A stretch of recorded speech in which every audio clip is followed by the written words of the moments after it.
inborn or na-aksidente po? Ipinaman na. Okay, inborn po. Okay po, salamat. Kapag sinabi po kasi natin bulag, 80% of their eyesight o yung kanilang naaalila ay puro kadiliman, walang kaliwanagan. 20% pwede silang nakaramdam because of their sensitivity of touch and because of their five senses. Ngayon, paano nga na po ba mainalarawan sa isang taong bulag na pinanganak ang kulay ng bahaghari? Tama po. Ang kulay ng bahaghari ay mayroong itong kulay. Red, orange, yellow, blue, green, violet, at indigo. Naniniwala po ako na bawat kulay na nakapanood ko sa rainbow ay may kanya-kanyang nire-representa. Red for katapangan, yellow for democracy, blue for clear waters or pagiging malinis na kapaligiran. Green yung pagiging makagaya natin or pagiging makakalikasan.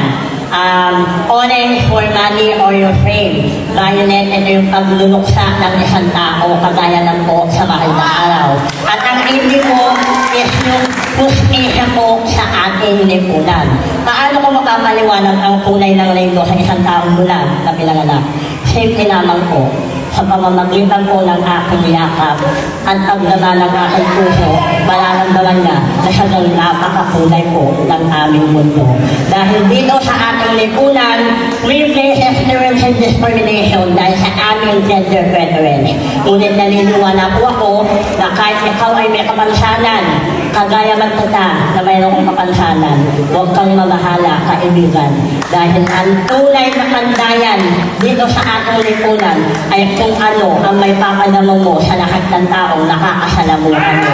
At yun ang salita natin pag-unawa at pagmamahal sa lahat ng mga taong may kapansanan. Tayo lamang po, nakukitayo po ako bilang isang taong may kapansanan.